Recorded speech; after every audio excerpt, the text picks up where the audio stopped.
I've always worked hard for plural marriage. And just because we got here and I got a little bit cynical. Here in Sedona, Arizona, the desert sun bleeds across the red rocks, and the silence of the landscape feels heavy with stories untold. The camera cuts to a round table of faces we've known for years. Kody, Meri, Robyn, Christine with David by her side, and Janelle. They sit across from the interviewer, the weight of their shared history hanging in the air. This isn't just a casual conversation. This is sister wives, one-on-one, a chance to peel back the layers of heartbreak, loyalty, betrayal, and rediscovery. The host leans in, voice soft but piercing. It's really interesting to see how much you've all moved on in your lives. But I want us to sit with this for a moment.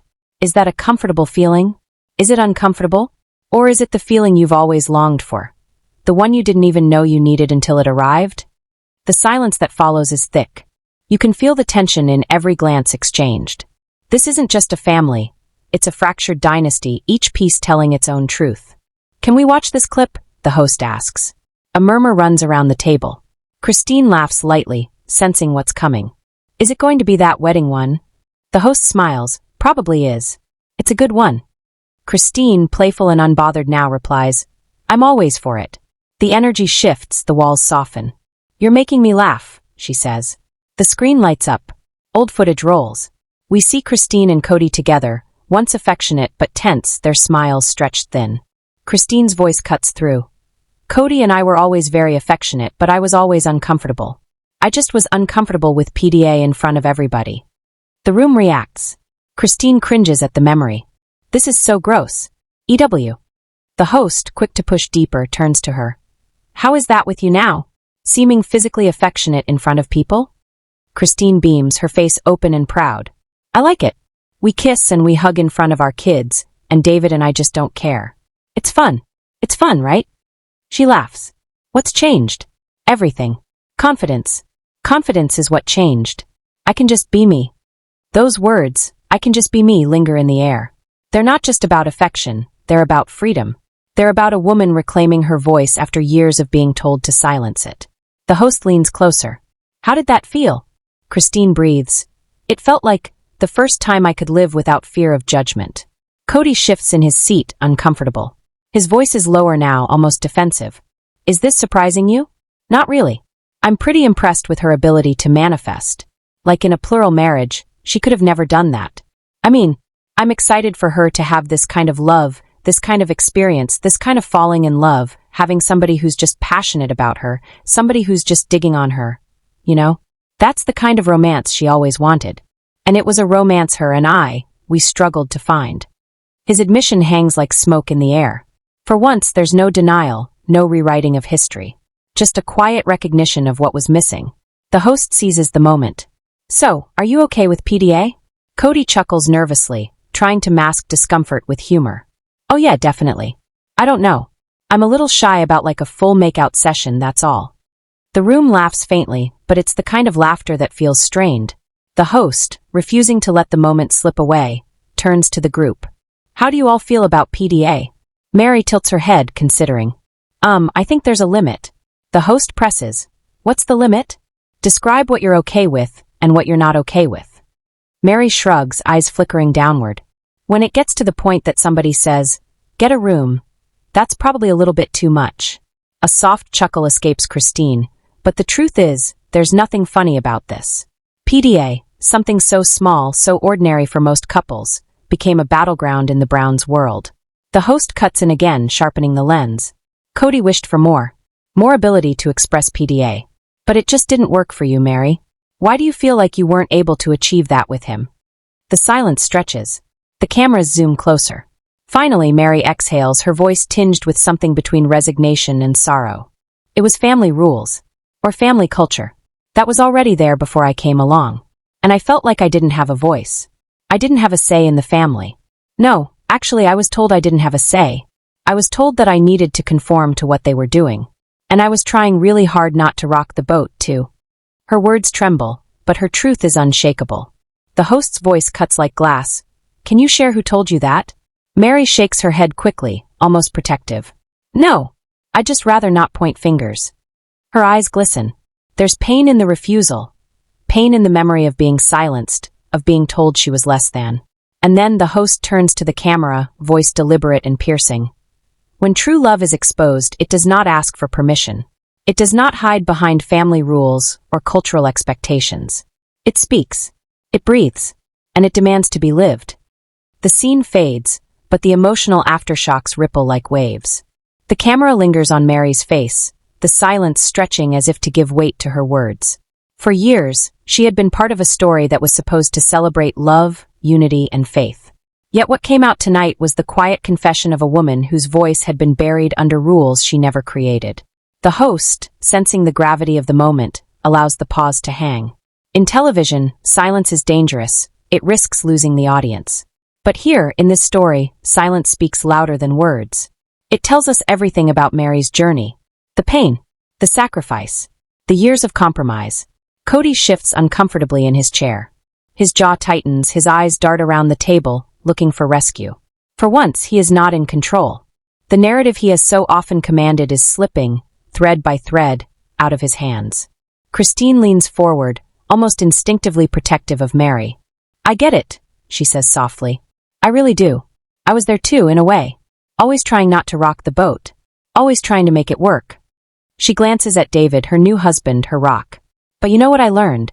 The boat was already sinking. No matter how hard I tried, I was never going to keep it afloat." David nods, his hand brushing hers under the table. His presence is calm, grounding, a reminder that Christine has found a love built on mutual respect instead of silent suffering. The host turns to Kody, eyes narrowing. "Kody, when you hear this, Meri saying she was told she didn't have a voice, Christine saying the culture itself was suffocating, what do you think? Do you take responsibility for that?" Kody exhales sharply, frustration bubbling under the surface. I think they're painting a picture that isn't the whole story. We all had struggles. We all had to make compromises. And yes, maybe I pushed too hard sometimes. But it wasn't just me. It was the structure. The expectation of plural marriage. It was what we all signed up for. His words are defensive, but there's something else there too, an edge of guilt, maybe even regret. The cracks in his armor are beginning to show. Robyn, who has been silent until now, shifts forward. Her voice is steady, but her eyes flicker with unease. Kody's right about one thing. The culture of it was already there. I came in later, and even I felt it. There were rules you didn't question. Expectations you didn't challenge. But, she hesitates, her voice lowering, it doesn't excuse the pain it caused. The table stills. It is rare for Robyn, often perceived as Kody's most loyal defender, to admit such a thing. The host leans in, seizing the moment. So what you're all describing, it wasn't just about love or marriage. It was about control. About who had a voice and who didn't. And that silence shaped your lives. Janelle finally speaks, her voice calm but resolute. That's exactly it. We all silenced ourselves for the sake of the family. For the sake of unity. But unity without equality isn't real unity. It's just survival. Her words are sharp, like an arrow cutting through years of unspoken truth. The host nods slowly. And survival over time becomes suffocating. It eats away at you. Christine wipes a tear from her eye, but her smile is unwavering. Exactly. That's why I left. That's why I fought for my happiness. Because survival isn't enough. I wanted joy. I wanted passion. I wanted to feel like me again. The camera cuts to Kody, his eyes narrowing. He looks at Christine with something between anger and longing, as if her freedom reminds him of everything he's lost. You know what's hard for me? Kody's voice breaks slightly. It's watching Christine be so confident now, so full of life. And knowing that with me, she never got there. It makes me wonder, was I the problem? Or was it the system? Or maybe both? It's the closest thing to vulnerability we've seen from him in a long time. The host lets it linger, refusing to interrupt. Christine leans back, folding her arms. Kody, it wasn't just the system. You and I, we never fit. And that's okay. It doesn't make us failures. It just means we weren't meant to be. And now, I finally see what it's like to be with someone who loves me for me. David smiles gently, squeezing her hand again. It's a small gesture, but it speaks volumes. The host turns back to Meri. Meri, hearing Christine talk about her new confidence, about finding a love where she can be herself, does that resonate with you? Meri nods slowly. Her voice trembles, but there's a quiet strength in it. Yes, it does. I stayed so long, longer than I should have. I kept hoping it would change. That if I just tried harder, if I just conformed more, maybe he would see me. Maybe he would love me the way I wanted to be loved. But it never came, and I lost so much of myself in the process. Her eyes well with tears, but she doesn't look away from the camera. Now, I'm learning who I am again, and it's scary, but it's also freeing. The host's voice softens. So what you're all saying is that love without freedom isn't love at all. It's a cage.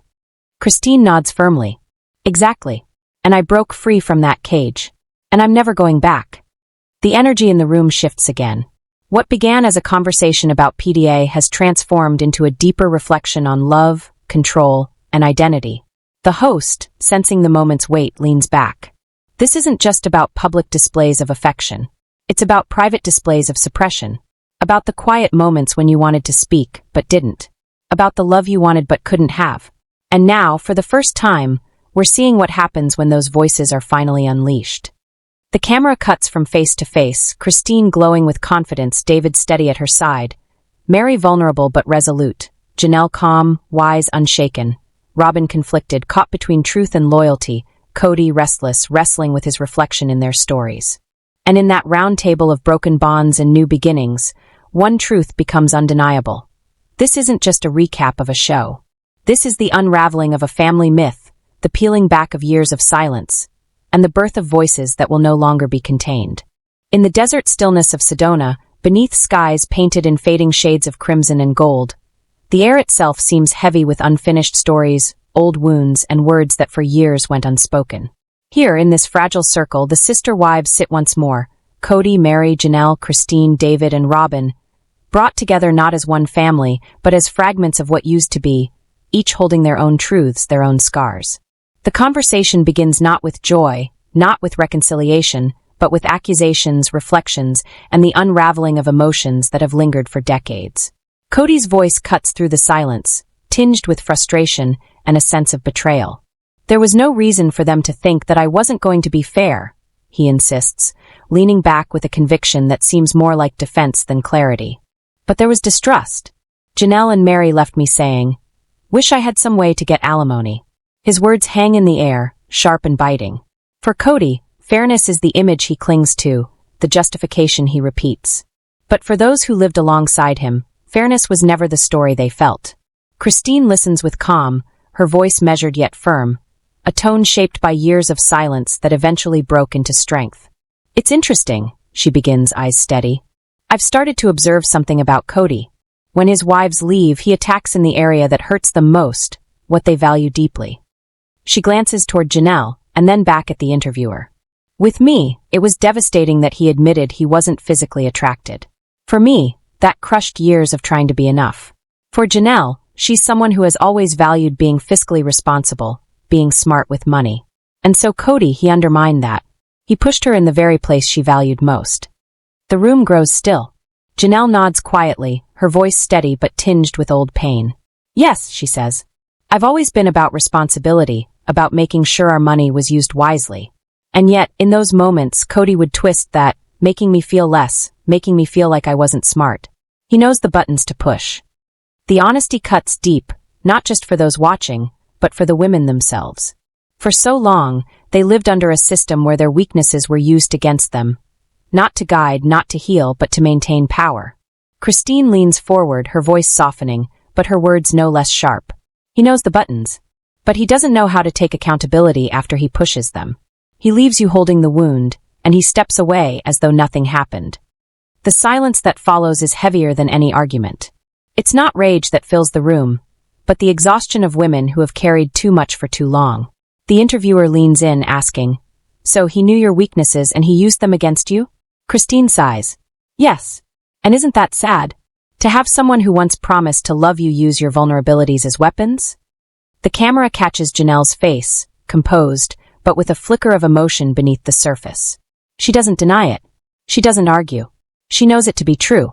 And then, almost as though she wants to clear the fog of pain, Janelle adds, "But there's also this rewriting of history. A lot of it. We sit here now, and I feel like truth gets reshaped.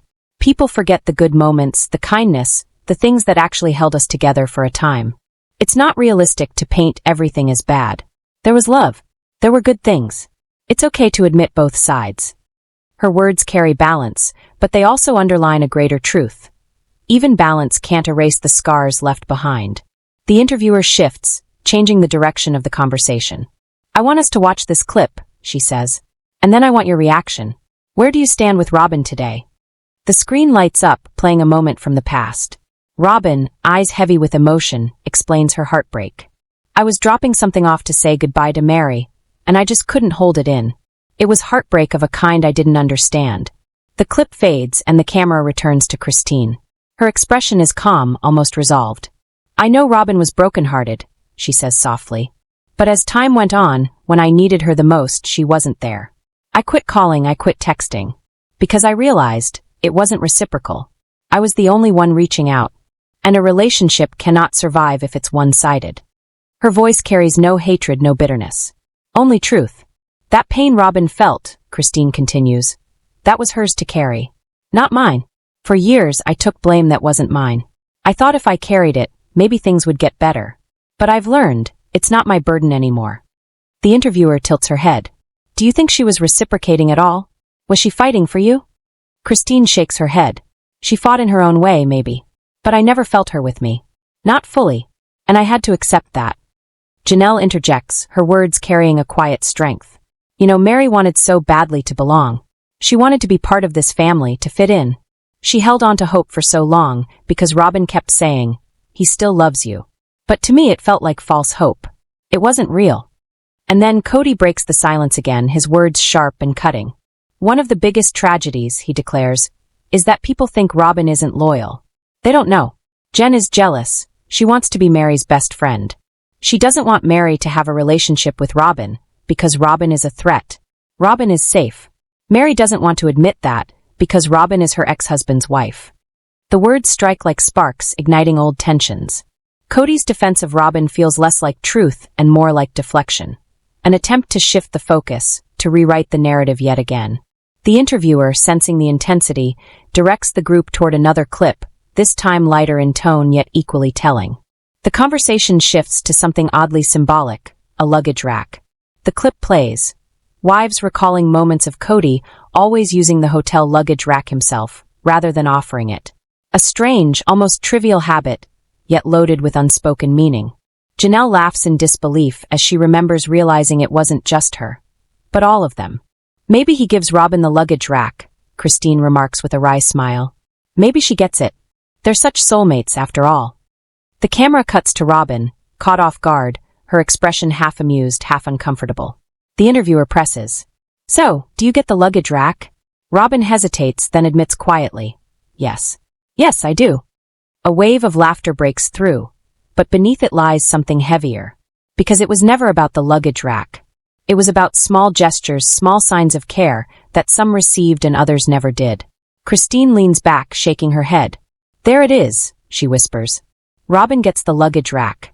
The laughter fades, leaving behind a silence that says more than any joke ever could. The room sits heavy after Robyn's admission, that quiet acknowledgement that she indeed gets the luggage rack. It was a small confession, yet the weight of it felt enormous. Because it wasn't just about a metal frame in a hotel room. It was about the symbolism of care, of attention, of the little things that reveal love, or the absence of it. Christine smirks, though not unkindly. Her eyes glance toward Robyn with a knowing sadness. It's not about the luggage rack, she says softly. It never was. It's about who you show up for. Who you consider, even in the smallest details. And for years, so many of us never felt that. The words cut, not in volume but in truth. They hang in the air like smoke, refusing to dissipate. Robyn shifts uncomfortably, struggling to defend herself without deepening the fractures already exposed. Sometimes, she murmurs, I just put my luggage up myself. It wasn't always a big deal. But the others don't respond, because they know it was never about the luggage. It was about the pattern, the consistency, the way one woman received what the others longed for but were denied. The interviewer leans in, sensing the rawness of the moment. When you look back at these small habits, these symbolic choices, what do they mean to you now? Janelle exhales, her shoulders loosening as though letting go of years of confusion. It means clarity. At the time, we tried to ignore it, laugh it off. But now, with distance, I see the pattern. It wasn't about fairness. It wasn't about love spread evenly. It was about preference. And we all felt it. Christine nods. For years, I told myself it didn't matter, that I was overreacting. But it did matter. Because love is made of small things, of gestures, of habits. And when those are missing, you feel it in your bones. Meri, who has sat in quiet reflection for much of the exchange, finally speaks. Her voice trembles, but her words are steady. I just wanted to belong. To be chosen, even in the small ways. For so long, I thought if I held on, if I believed what Robyn told me, that he still loved me, maybe things would change. But it was hope built on sand, and the tide washed it away. Her honesty pierces the silence like a blade. For Meri, it was never about romance, never about flashy gestures. It was about belonging. And she had chased that belonging for so long, only to watch it slip through her fingers. Kody shifts in his seat, visibly uncomfortable. His defenses rise again, words sharp, as though volume alone can rewrite the narrative. This idea that I didn't love them, that I wasn't fair, it's just not true. They're rewriting history. They forget the sacrifices, the things I did for them, the moments of care they don't acknowledge. But his words no longer hold the same weight they once did. Because the women sitting beside him are no longer bound by silence. They carry their truth openly now, and no attempt at rewriting history can erase the lived reality etched in their memories. Christine's voice cuts gently through his protest. We don't forget, Kody. We remember. The good and the bad. But the bad overshadowed the good, because it was constant. You wanted loyalty, obedience, conformity. And when we couldn't give you that, you punished us. With silence. With withdrawal. With words that cut deep. Janelle adds, her voice low but unshakable. And when we finally stood up, when we chose ourselves, you turned the blame on us. But the truth is, we didn't fail you. You failed us. You failed to see us as individuals, as women with needs, dreams, and voices. The camera lingers on Kody's face, a storm of emotions flickering across his eyes. Anger, hurt, disbelief, all battling within. But beneath it all, perhaps, a glimmer of realization. The interviewer shifts once more, her tone softer now. There's been so much pain, so much unraveling. But when you look back now, do you regret it? Do you regret how it ended? Christine is the first to answer, her words steady, her eyes unwavering. No, I don't regret leaving. I regret staying as long as I did. I regret silencing myself for years, trying to fit into a mold that was never meant for me. Leaving was freedom. Leaving was the beginning of finding myself again. Janelle nods in agreement. Same. I don't regret walking away. I regret not walking sooner. I spent so much energy trying to make it work, trying to hold a system together that was already broken. In the end, leaving was the only way to honor myself. Meri, her voice softer, carries the weight of decades. I regret the years of waiting. The years of believing words that weren't backed by action. But I don't regret leaving. Because leaving finally gave me peace.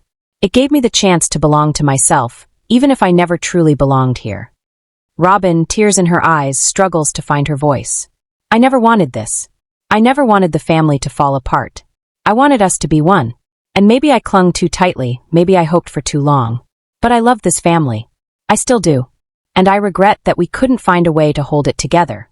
Kody remains silent for a moment, his jaw tight, his hands clenched. Finally, his voice breaks through, quieter than before. I regret the loss. I regret the pain. I regret that what I built, what I dreamed of, fell apart. Maybe I didn't know how to do it right. Maybe I failed. But I still believe in what we had, even if it's gone now. The circle sits in silence, each of them holding their own truth, their own regrets, their own freedoms. The past cannot be undone. The future remains uncertain. But in this moment, at least, the truth has been spoken aloud. The interviewer's final question lingers in the air like a prayer. After everything, do you think healing is possible? Christine looks out the window, at the fading desert light. Healing isn't about going back. It's about moving forward. And yes, I believe we can heal. Separately. Individually. Not as we were, but as who we are now.